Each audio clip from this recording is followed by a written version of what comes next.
ಇದರಲ್ಲಿ ಈ ಟೈಪು ಹುಳ ಬರ್ತದೆ. ಇಲ್ಲಿ ನೋಡಿ, ಇದರಲ್ಲಿ ಉಂಟು ನೋಡಿ, ಈ ಟೈಪ್ ಹುಳ ಬಂದರೆ ಸಂಪೂರ್ಣವಾಗಿ ಗಿಡ ಹಾಗೆ ಅದು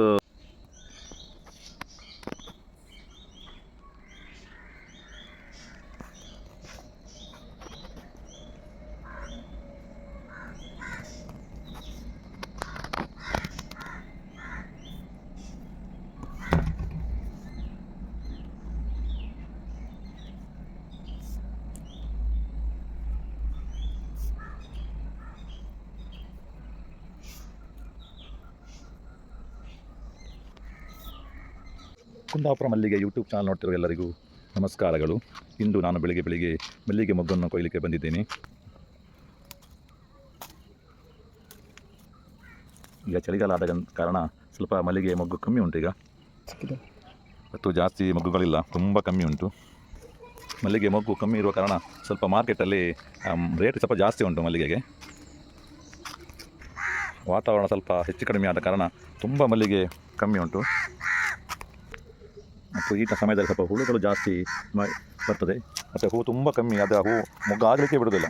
ಅಲ್ಲೇ ಹುಳ ಬಂದು ಹುಳಗಳ ಮೊಗ್ಗು ತಿಂದು ಹೀಗಾಗಿ ಇದರಲ್ಲಿ ಈ ಟೈಪು ಹುಳ ಬರ್ತದೆ. ಇಲ್ಲಿ ನೋಡಿ, ಇದರಲ್ಲಿ ಉಂಟು ನೋಡಿ, ಈ ಟೈಪ್ ಹುಳ ಬಂದರೆ ಸಂಪೂರ್ಣವಾಗಿ ಗಿಡ ಹಾಗೆ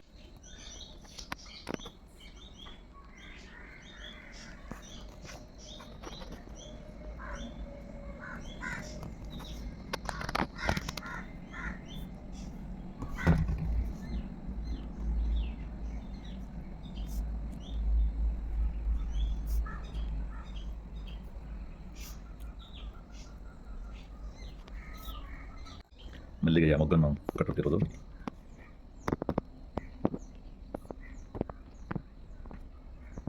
ಈ ರೀತಿಯಾಗಿ ಮಲ್ಲಿಗೆ ಮೊಗ್ಗನ್ನು ಕಟ್ಟಿದರೆ ತುಂಬ ಚೆನ್ನಾಗಿ ಕಾಣುತ್ತದೆ. ಮಲ್ಲಿಗೆ ಹೂವನ್ನು ಕಟ್ಟಲಿಕ್ಕೆ ಕೆಲವರು ಬಾಳೆ ದಿಂಡಿನ ಆ ನೂಲಲ್ಲಿ ಕಟ್ತಾರೆ. ಅದನ್ನು ನಾವು ಈ ರೀತಿ ಈ ನೂಲಲ್ಲಿ ಕಟ್ಟೋದು ತುಂಬ ಚೆನ್ನಾಗಿ ಕ್ಲೀನಾಗಿ ಬರ್ತದೆ. ನೋಡಿ, ಅದನ್ನು ಕಟ್ಟಿದರೆ ಒಳ್ಳೆಯದು, ಕ್ಲೀನಾಗಿ ಬರ್ತದೆ. ಮಲ್ಲಿಗೆಯ ಮೊಗ್ಗಿನೊಟ್ಟಿಗೆ ನಾವು ಪುಷ್ಪಪತ್ರವನ್ನು ಕೂಡ ತಗೊಂಡು ಬರ್ತೇವೆ. ಅದು ಗಿಡದಲ್ಲೇ ಅದನ್ನು ತೆಗೆದು ಇಲ್ಲಿ ಮನೆಗೆ ಬಂದು ಇದನ್ನು ಈ ರೀತಿ ತೆಗಿತೇವೆ. ನೋಡಿ, ನನ್ನ ಯೂಟ್ಯೂಬ್ ಚಾನಲ್ ನೋಡ್ತಿರೋ ಎಲ್ಲರಿಗೂ ಧನ್ಯವಾದಗಳು.